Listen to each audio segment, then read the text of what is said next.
নমস্কার, হাই নিউজে সকলকে স্বাগত। সঙ্গে রয়েছে আমি ঋতু। শুরু করছি নিউজ টুডে, আর শুরুতে দেখে নেব আজকের হেডলাইন্স। এসআইআর নিয়ে ফের সুপ্রিম কোর্টে তৃণমূল। আমি উকিল, প্রয়োজনে প্লিট করব বললেন মমতা। শিলিগুড়িতে মহাকাল মন্দিরের ঘোষণা করেছিলেন মুখ্যমন্ত্রী। এবার দিনক্ষণ চূড়ান্ত। 16 জানুয়ারি শিলিগুড়ির মাটিকারায় মহাকাল মন্দিরের শিলান্যাস করবেন মুখ্যমন্ত্রী। বাংলার মুখ্যমন্ত্রীকে জন্মদিনের শুভেচ্ছা মোদীর। সুস্বাস্থ্য কামনায় সোশ্যাল মিডিয়ায় পোস্ট। শুভেচ্ছা জানান জাতীয় স্তরের রাজনীতিকরাও। শাহী বৈঠকে মাঠে নামার নির্দেশ পেয়ে চেনা মেজাজে ধরা দিয়েছিলেন দিলীপ ঘোষ। তবে ফের ভুল বদল, ক্যামেরার সামনে কিছুই বলবেন না। শাহী নির্দেশেই নাকি মুখে কুলু পেটেছেন দিলীপ। সপ্তাহের প্রথম দিনে চরম ভোগান্তিতে যাত্রীরা। ব্লু লাইনে মেট্রো পরিষেবায় বড়সড় বিভ্রাট। আংশিকভাবে ব্যাহত হয় পরিষেবা। বাতিল একাধিক মেট্রো। শীতে কাঁপছে বাংলা। পারদ পতন দক্ষিণবঙ্গে। হাওয়া অফিস সূত্রে খবর, কলকাতা সহ দক্ষিণবঙ্গের জেলাগুলিতে 2 থেকে 3 ডিগ্রি নামবে তাপমাত্রা।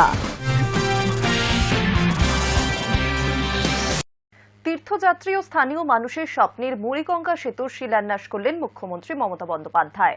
প্রায় 1700 কোটি টাকা ব্যয়ে 4.75 কিলোমিটার দৈর্ঘ্যের 4 লেনের এই সেতু তৈরি এখন সময়ের অপেক্ষা। দীর্ঘদিনের দাবির অবসান। তীর্থযাত্রী ও স্থানীয় মানুষের স্বপ্নের মুড়িগঙ্গা সেতু সোমবার শিলান্যাস করলেন মুখ্যমন্ত্রী। প্রায় 1700 কোটি টাকা ব্যয়ে 4.75 কিলোমিটার দৈর্ঘ্যের 4 লেনের এই সেতু তৈরি এখন সময়ের অপেক্ষা। পৌষ সংক্রান্তির আগে গঙ্গাসাগর মেলাকে ঘিরে প্রস্তুতি খতিয়ে দেখতে সোমবার সাগরদ্বীপ পৌঁছন মুখ্যমন্ত্রী। মেলা পরিকাঠামো ও নিরাপত্তা খতিয়ে দেখেন তিনি। পরে সরকারি অনুষ্ঠানে 2324 কোটি 30 লক্ষ টাকার প্রকল্প উদ্বোধন ও শিলান্যাসের পাশাপাশি মুড়িগঙ্গা সেতু শিলান্যাস করেছেন মুখ্যমন্ত্রী। মুখ্যমন্ত্রীর কথায়, আমরা শুধু মুখে বলি না, কাজে করে দেখাই। হাজারো প্রতিকূলতা রয়েছে এখানকার মানুষের, তাই এই সেতু নির্মাণ জরুরি ছিল। সেতু নির্মাণ হলে একদিকে যেমন স্থানীয় প্রায় 3 লক্ষ মানুষের যাতায়াতের সুবিধা হবে, তেমনি দেশব্যাপী পর্যটকদের জন্যও সুবিধা হবে। সময়, খরচ সবই বাঁচবে।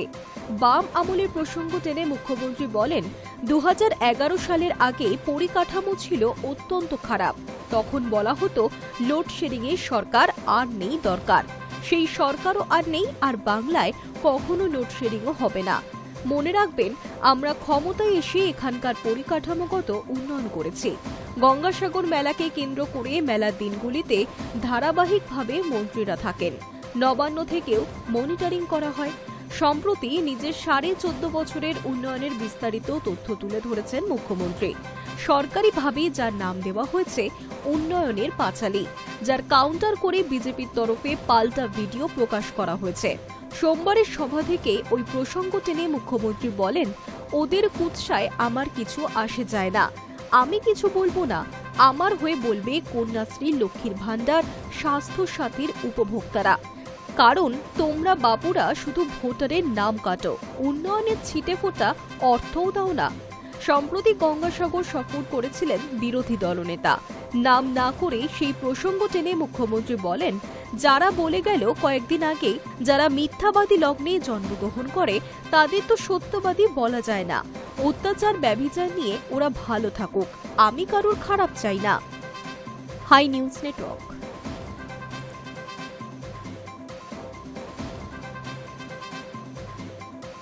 এসআইআর এর নামে মানুষের গণতান্ত্রিক অধিকার খর্বের চেষ্টা হচ্ছে, এমন অভিযোগ তুলে ফের সুর চড়িয়ে সতর্ক বার্তা দিলেন মুখ্যমন্ত্রী মমতা বন্দ্যোপাধ্যায়। এসআইআর এর নামে মানুষের গণতান্ত্রিক অধিকার খর্বের চেষ্টা হচ্ছে, এমনই অভিযোগ তুলে ফের সুর চড়িয়ে সতর্ক বার্তা দিলেন মুখ্যমন্ত্রী মমতা বন্দ্যোপাধ্যায়। গঙ্গাসাগর মেলার মঞ্চ থেকে কেন্দ্র এবং নির্বাচন কমিশনের বিরুদ্ধে ফের অশুভ আতাতের অভিযোগ তোলেন তিনি। মুখ্যমন্ত্রীর কটাক্ষ, কমিশন এখন নাকি হোয়াটসঅ্যাপে চলছে। হোয়াটসঅ্যাপ কিনে নিয়েছে নাকি কে জানে, তবে এই জিনিস আমরা বরদাস্ত করব না। তিনি জানান, বিষয়টি নিয়ে আদালতের দ্বারস্থ হবে রাজ্য সরকার। তিনি বলেন, আগামীকাল কোর্ট খুলবে, আমরা আদালতে যাচ্ছি। প্রয়োজনে আমি নিজেও সুপ্রিম কোর্টে প্লিট করব। আমরাও আইনের সাহায্য নিচ্ছি। আগামীকাল কোর্ট খুলবে, আমরাও আইনে যাব। এত মানুষের মৃত্যু, এত মানুষকে যেভাবে হ্যারাস করেছে তার বিরুদ্ধে, এবং প্রয়োজন পড়লে আমি নিজেও পারমিশন চাইব, দরকার হলে আমিও সুপ্রিম কোর্টে গিয়ে মানুষের হয়ে আমি প্লিড করব, আমি মানুষের হয়ে কথা বলবো।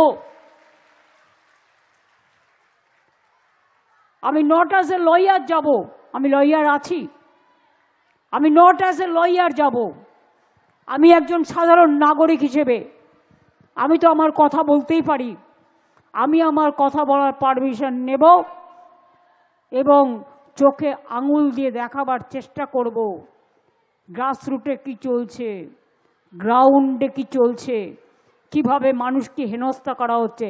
যতই চেষ্টা করে বিজেপি, মিলবে না কো জিলিপি। যদিও এসআইআর এর বিরোধী নন দাবি করেছেন মুখ্যমন্ত্রী। তিনি বলেন, আমরা চাই এসআইআর হোক, তবে গায়ের জোরে নয়। এসআইআর প্রক্রিয়া নিয়ে মুখ্যমন্ত্রীর অভিযোগ, গায়ের জোরে তাড়াহুড়ো করে কাজ করতে গিয়ে বহু মানুষের মৃত্যু ও আত্মহত্যার চেষ্টা হয়েছে। আমরা নিশ্চয়ই নাম তুলতে চাই, এসআইআর হোক বছর দুয়েক সময় নিয়ে। গায়ের জোর কেন? গায়ের জোরে 2 মাসের মধ্যে 81 জন, প্রায় 70 জনের মতো মারা গেছে, বাদবাকিরা সুইসাইড করতে গেছিল, হসপিটালে আছে। একবারও প্রাণ কাঁদে না, একবারও মন কাঁদে না, একবারও হৃদয় কাঁদে না, একবারও হৃদয়ে বিচ্ছুরণ হয় না, একবারও মনে আগুন জ্বালে না। আজ যদি আপনার বাড়ির মাকে, 85 বছরের বৃদ্ধাকে টেনে হেঁচড়ে অ্যাম্বুলেন্সে করে নিয়ে যাওয়া হতো, দিল্লির লাড্ডুরা কি উত্তর দিতেন? সভামঞ্চ থেকে কেন্দ্রীয় বিজেপি নেতৃত্বের বিরুদ্ধেও তোপ দাগেন তিনি। অভিযোগ করেন, দিল্লির এক বড় নেতা বলেছেন লক্ষ্মীদের ভোটের দিন বেরোতে দেবেন না। এটা কি ক্রিমিনাল অফেন্স নয়? তারপরই জবাবি হুঁশিয়ারি মুখ্যমন্ত্রীর। আমি বলি, তুমি বাংলার লক্ষ্মীদের চেনো না, আঘাত করলে পাল্টা প্রত্যাঘাত হবে। মুখ্যমন্ত্রীর দাবি, 54 লক্ষের নাম ভোটার তালিকা থেকে বাদ দেওয়া হয়েছে, অথচ তাদের 7 নম্বর বা 8 নম্বর ফর্ম জমা দেওয়ার অধিকার ছিল। এরপরে মুখ্যমন্ত্রীর ইঙ্গিতপূর্ণ বার্তা, মানুষের অধিকার ভ্যানিশ করলে আপনারাও ভ্যানিশ হয়ে যাবেন। নাম না করেই কেন্দ্রের শীর্ষ নেতৃত্বকে দুর্যোধন দুঃশাসনের প্রবণতার সঙ্গে তুলনা করেছেন মুখ্যমন্ত্রী। সঙ্গে সতর্কবার্তা, ভোটের মুখে বাংলায় অশান্তি পাকানো ছক হচ্ছে, লুকিয়ে লুকিয়ে দেখা হচ্ছে, কোথাও টুক করে গন্ডগোল করা যায় কিনা, একটু কিছু হলেই চিৎকার শুরু করব। Hi News network.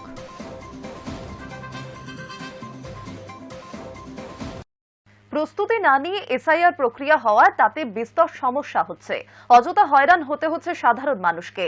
এই অভিযোগ তুলে ফের মুখ্য নির্বাচন কমিশনার জ্ঞানেশ কুমারকে চিঠি পাঠালেন মুখ্যমন্ত্রী মমতা বন্দ্যোপাধ্যায়। পাল্টা মুখ্য নির্বাচন কমিশনারকে চিঠিতে শুভেন্দুর দাবি, অপরিকল্পিত প্রক্রিয়া নয় এসআইআর। প্রস্তুতি না নিয়ে এসআইআর প্রক্রিয়া হওয়ায় তাতে বিস্তর সমস্যা হচ্ছে, অযথা হয়রান হতে হচ্ছে সাধারণ মানুষকে। এই অভিযোগ তুলে ফের মুখ্য নির্বাচন কমিশনার জ্ঞানেশ কুমারকে চিঠি পাঠালেন মুখ্যমন্ত্রী মমতা বন্দ্যোপাধ্যায়। এ নিয়ে তৃতীয়বার সিইওকে তিনি চিঠি লিখলেন। এবার 4 পাতার দীর্ঘ চিঠিতে জনতার সমস্যার কথা সবিস্তারে জানিয়ে কমিশনের কার্যপদ্ধতি নিয়ে রীতিমতো বিরক্তি প্রকাশ করেছেন মুখ্যমন্ত্রী। ভোটার তালিকার বিশেষ নিবিড় সংশোধনের কাজে গোড়া থেকে সক্রিয় থাকা এবং পরিশ্রম করা সত্ত্বেও এখন শুনানি পর্বে কেন বাদ দেওয়া হচ্ছে বিএলএদের, এই প্রশ্ন তুলেছেন তিনি। পাশাপাশি বয়স্ক অসুস্থ মানুষজনকে বহু দূরে শুনানির জন্য যেতে হচ্ছে বলে গুরুতর সমস্যার কথাও মুখ্য নির্বাচন কমিশনারকে চিঠিতে লিখেছেন মমতা বন্দ্যোপাধ্যায়। আগামী 2-3 মাসের মধ্যে রাজ্যে বিধানসভা নির্বাচন, তার ঠিক আগে 2025 সালের অক্টোবরের শেষ সপ্তাহ থেকে বাংলা ছাড়াও ভোটমুখী 12 রাজ্যে ভোটার তালিকার বিশেষ নিবিড় সংশোধনের কাজে নেমেছে জাতীয় নির্বাচন কমিশন। এটা কমিশনের রাজনীতি প্রভাবিত সিদ্ধান্ত বলে গোড়া থেকে অভিযোগ তুলেছে রাজ্যের শাসক দল তৃণমূল। জ্ঞানেশ কুমারকে লেখা চিঠিতে ক্ষোভ উগরে দিয়ে মুখ্যমন্ত্রী অভিযোগ করেন, তথ্য প্রযুক্তি ব্যবস্থার অপব্যবহার করে ভোটারদের নাম ব্যাক এন্ডে মুছে ফেলা হচ্ছে, অথচ আইন অনুযায়ী ভোটার তালিকা সংক্রান্ত বিষয়ে নির্বাচনী রেজিস্ট্রেশন অফিসারদের অনুমোদন বাধ্যতামূলক।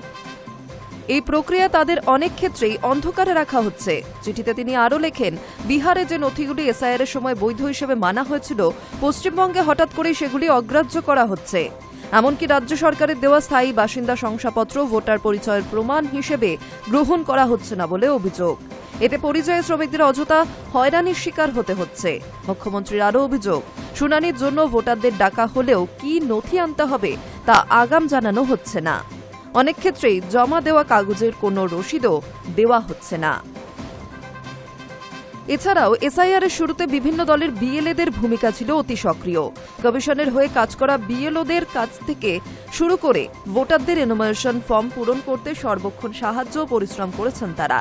কিন্তু শুনানি পর্বে দেখা গিয়েছে বিএলএদের শুনানি কেন্দ্রে ঢুকতে দেওয়া হচ্ছে না। জ্ঞানেশ কুমারকে লেখা চিঠি এই নিয়ে প্রশ্ন তুলেছেন মমতা বন্দ্যোপাধ্যায়। করা চিঠিতে তিনি স্পষ্ট এসব নিয়ে নিজের বিরক্তিকর কথা প্রকাশ করেন। এর আগে নভেম্বর এবং ডিসেম্বর মাসে দুবার এসআইআর চলমান প্রক্রিয়ার মাঝে জ্ঞানেশ কুমারকে চিঠি পাঠিয়ে একাধিক সমস্যার কথা তুলে ধরেছিলেন মুখ্যমন্ত্রী, কিন্তু কোনো সাড়া পাননি বলেও উল্লেখ করেছেন তিনি। এখন দেখার মুখ্যমন্ত্রী তৃতীয় চিঠি নিয়ে কি প্রতিক্রিয়া দেয় জাতীয় নির্বাচন কমিশনার। ভোটার তালিকার বিশেষ নিবিড় সংশোধন ঘিরে রাজ্য সরকারের আপত্তির পাল্টা এবার জবাব দিলেন বিরোধী দলনেতা শুভেন্দু অধিকারী। মুখ্যমন্ত্রী মমতা বন্দ্যোপাধ্যায়ের অভিযোগকে ভিত্তিহীন ও রাজনৈতিক উদ্দেশ্য প্রণোদিত বলে নির্বাচন কমিশনকে চিঠি লিখেছেন তিনি। সোমবার মুখ্য নির্বাচন কমিশনারকে পাঠানো সেই চিঠিতে শুভেন্দু দাবি করেছেন, এসআইআর কোনো হঠকারী বা অপরিকল্পিত প্রক্রিয়া নয়, বরং ভুয়ো ও অযোগ্য ভোটারের নাম ছাঁটাই করতেই এই উদ্যোগ নেওয়া হয়েছে। তার বক্তব্য, দীর্ঘদিন ধরেই ভোটার তালিকায় বেআইনি নাম ঢোকানোর সুযোগ পেয়েছে শাসক দল, আর সেই অস্বস্তিকর সত্য সামনে আসছে বলেই আপত্তি তুলছে রাজ্য সরকার। চিঠিতে বিরোধী দলনেতার অভিযোগ, মুখ্যমন্ত্রীর তরফে নির্বাচন কমিশনের বিরুদ্ধে পক্ষপাতিত্বের যে অভিযোগ তোলা হয়েছে তা আসলে নির্বাচন কমিশনের ভাবমূর্তি ক্ষুণ্ণ করার জন্য। শুভেন্দুর দাবি, মাঠ পর্যায়ে সাধারণ মানুষ স্বতঃস্ফূর্তভাবে নিজেদের নথি যাচাই করাচ্ছেন এবং কমিশনের পদক্ষেপকে সমর্থনও করছেন। High News network.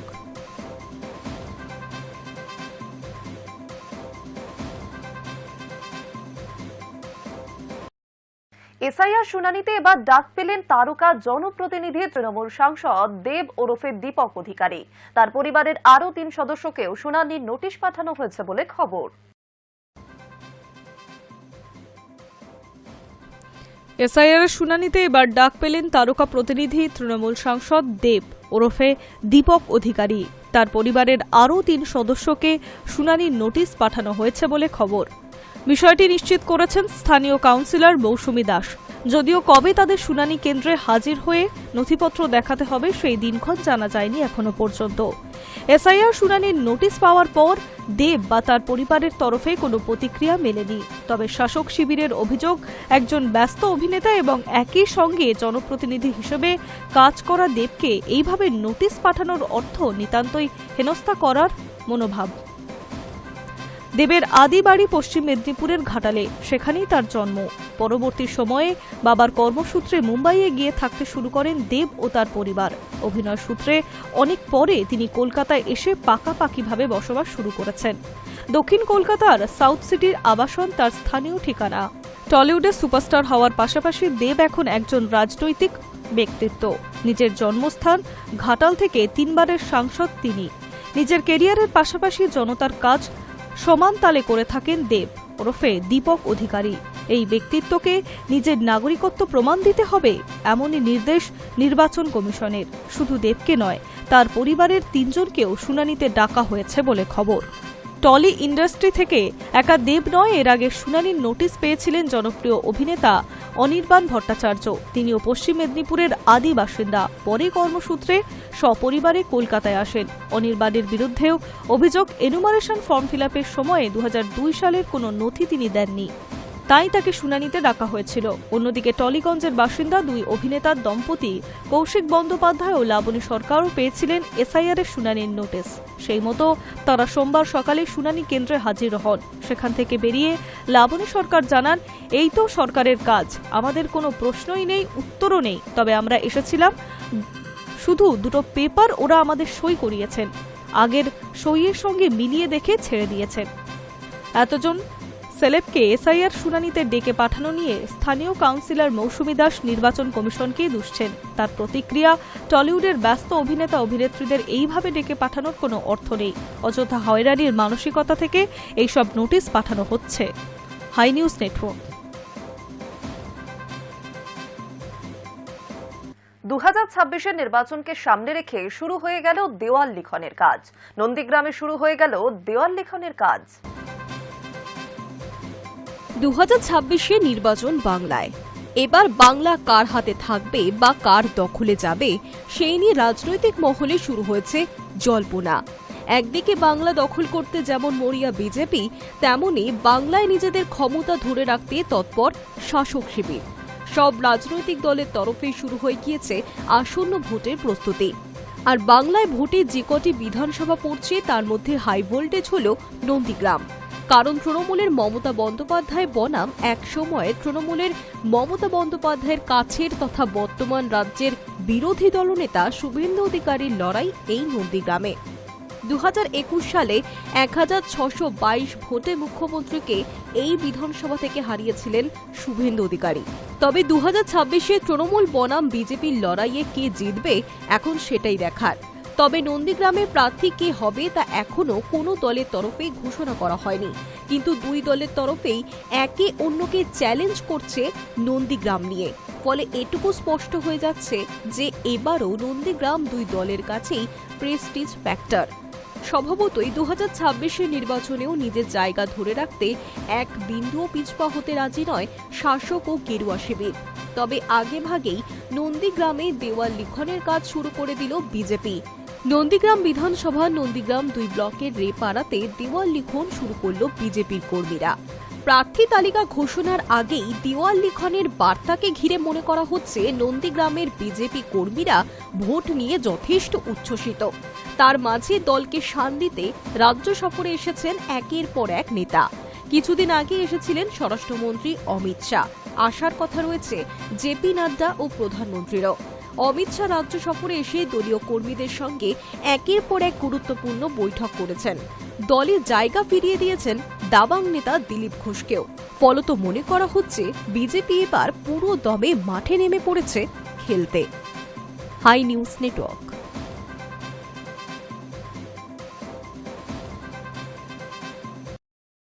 শাহী বৈঠকে মাঠে নামার নির্দেশ পেয়ে চেনা মেজাজে ধরা দিয়েছিলেন বঙ্গ বিজেপির দাপুটে নেতা দিলীপ ঘোষ।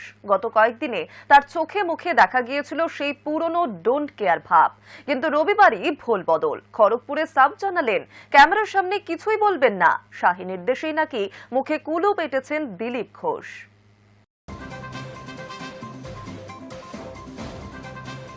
শাহী বৈঠকে মাঠে নামার নির্দেশ পেয়ে চেনা মেজাজে ধরা দিয়েছিলেন বঙ্গ বিজেপির দাপুটে নেতা দিলীপ ঘোষ। গত কয়েকদিন তার চোখে মুখে দেখা গিয়েছিল সেই পুরনো ডোন্ট কেয়ার ভাব, কিন্তু রবিবারই ভোল বদল। খড়গপুরে সাব জানালেন ক্যামেরার সামনে কিছুই বলবেন না তিনি, কিন্তু কেন? শোনা যাচ্ছে শাহী নির্দেশে মুখে কুলু পেটেছেন দিলীপ ঘোষ। হাতে আর কয়েকটা মাস, 26-এর আগে দিলীপ কারিশমা উপেক্ষা করলে যে আদতে দলের ক্ষতি, 24-এর ভরাডুবি দেখেই তা বুঝে গিয়েছে বিজেপির শীর্ষ নেতৃত্ব। সেই কারণেই আসরে নেমে দিলীপের মান ভঞ্জন করেছেন খোদ স্বরাষ্ট্রমন্ত্রী অমিত শাহ। বুঝিয়ে দিয়েছেন নিজেদের দ্বন্দ্বের জেরে 26-এ কোনো ভরাডুবি বরদাস্ত করা হবে না। বাংলায় বিজেপির সরকার গঠন করতে একসঙ্গেই লড়তে হবে। এদিকে শাহী বার্তা পেয়ে ফের চাঙ্গা দিলীপ। গত বৃহস্পতিবার থেকেই চেনা মুডে তিনি। ওই দিনই বলেছিলেন মন্দির মসজিদ ইস্যু ভোটের ফলাফলে কোনো প্রভাব ফেলে না। 2024-এর লোকসভা ভোটে ফৈজাবাদে বিজেপির পরাজয়ের কথাও মনে করিয়েছিলেন তিনি। শোনা যাচ্ছে দিলীপের এহেন মন্তব্য মোটেই ভালোভাবে নেয়নি বিজেপির শীর্ষ নেতৃত্ব। সূত্রের খবর, দিলীপ ঘোষ কোথায় কি বলছেন তার সবটাই জানেন অমিত শাহ। তিনি বিষয়টা ভালো চোখে দেখছেন না, তা রাজ্য বিজেপির সভাপতি শ্রমিক ভট্টাচার্যকে জানিয়েছেন তিনি। পাশাপাশি দিলীপকে মুখ বন্ধ করতেও বলেছেন। সম্ভবত সেই কারণেই মুখ বন্ধ দাবাং নেতার। এই প্রসঙ্গে প্রশ্ন করা হলে দিলীপ ঘোষ জানিয়েছেন পার্টি যা বলবে সেটাই সর্বোপরি, যা নীতি নির্ধারক তারাই পরামর্শ দেবেন। আমি পার্টির বাইরে নই। আমি যবে থেকে রাজনীতি করছি প্রেস মিডিয়ার সঙ্গে কথা বলি, আমি আমার বক্তব্য বলি। পার্টির কিছু বক্তব্য থাকে, সেই বিষয়েও পার্টির মুখপাত্র বলেন। স্থানীয় ঘটনা বা বিশেষ পরিস্থিতি নিয়ে আমি মিডিয়ায় আলোচনা করি। দলের স্ট্র্যাটেজি বা পরিকল্পনা নিয়ে দলের কে মুখ খুলবে সেটা দল আগে থেকেই ঠিক করে নিয়েছে। Hi News network.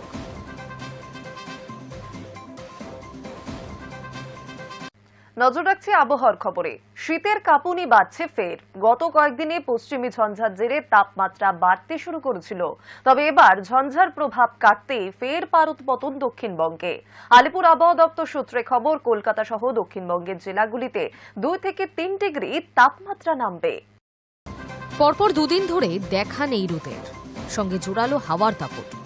সব মিলিয়ে এক ধাক্কায় বঙ্গে বিরাট পাড়াপতন শীতের। সর্বনিম্ন বা রাতের তাপমাত্রা নিম্নমুখী। দিনের তাপমাত্রা বা সর্বোচ্চ তাপমাত্রাও স্বাভাবিকের অনেকটাই নিচে থাকবে। উত্তরবঙ্গে বৃষ্টির পূর্বাভাস। পার্বত্য এলাকায় হতে পারে তুষারপাতও। আলিপুর আবহাওয়া দপ্তরের পূর্বাভাস অনুযায়ী সাময়িক বিরতিতে গত 4 দিনে 4 ডিগ্রি সেলসিয়াস বেড়েছে তাপমাত্রা। রবিবার রাত থেকে কলকাতায় তাপমাত্রা প্রায় 3 ডিগ্রি সেলসিয়াস কমে গিয়েছে। সর্বনিম্ন এবং সর্বোচ্চ 2 তাপমাত্রাই অনেকটাই নেমে গিয়েছে। ফিরেছে কনকনে ঠান্ডা, তাই দিনভর শীতের আমেজ একই রকম থাকবে। রোদের দেখা পাওয়া না গেলেও বৃষ্টির কোনো সম্ভাবনা নেই। আগামী 2-3 দিনের মধ্যে আরও 2 থেকে 3 ডিগ্রি সেলসিয়াস পর্যন্ত তাপমাত্রা কমতে পারে। সোমবার কলকাতার সর্বনিম্ন তাপমাত্রা 12.5 ডিগ্রি। রবিবার দিনের সর্বোচ্চ তাপমাত্রা ছিল 19.2 ডিগ্রি। বাতাসে জলীয় বাষ্পের পরিমাণ আপেক্ষিক আর্দ্রতা 73 থেকে 95%। দক্ষিণবঙ্গের প্রায় প্রত্যেক জেলাতেও 2 থেকে 3 ডিগ্রি সেলসিয়াস তাপমাত্রা কমে গিয়েছে। পরবর্তী 3 থেকে 4 দিনে 2 থেকে 3 ডিগ্রি সেলসিয়াস তাপমাত্রা কমতে পারে বলেই অনুমান আবহাওয়া দপ্তরের। রাতের সঙ্গে দিনের তাপমাত্রাও স্বাভাবিকের নিচে থাকবে। বজায় থাকবে কুয়াশার দাপটও। দক্ষিণবঙ্গের বেশিরভাগ জেলায় খুব সকালে হালকা থেকে মাঝারি কুয়াশার দাপট থাকবে। বীরভূম এবং পশ্চিম বর্ধমানের কিছু অংশেই ঘন কুয়াশার সতর্কতা জারি হয়েছে। দৃশ্যমানতা এই 2 জেলায় নামতে পারে 50 মিটারের কাছাকাছি। আবার উত্তরবঙ্গেও দার্জিলিং সহ 3 জেলায় কুয়াশার সম্ভাবনা বেশি থাকবে। দৃশ্যমানতা 50 মিটারে নেমে আসতে পারে কোথাও কোথাও। বৃষ্টি হতে পারে দার্জিলিং, কালিম্পং এবং জলপাইগুড়িতে। দার্জিলিংয়ের পার্বত্য উঁচু এলাকায় তুষারপাতের সম্ভাবনা। সান্দাকফু, ঘুম, ধোত্রে, চটকপুরের মতো উঁচু পার্বত্য এলাকায় তুষারপাতের সম্ভাবনা রয়েছে। এদিকে বাংলার পাশাপাশি ঠান্ডায় জুবুথুবু দিল্লি, পাঞ্জাব, চণ্ডীগড়, হরিয়ানা এবং রাজস্থান। ঘন কুয়াশার চরম সতর্কতাও জারি হয়েছে দিল্লিতে। ওড়িশা, উত্তরপ্রদেশ, মধ্যপ্রদেশ, পাঞ্জাব, হরিয়ানা, চণ্ডীগড়েও বজায় থাকবে ঘন কুয়াশার দাপট। Hi News Network. News today এখন এই পর্যন্তই। আরও অন্যান্য খবরের জন্য নজর রাখুন হাই নিউজে। নির্ভীক, নিরপেক্ষ।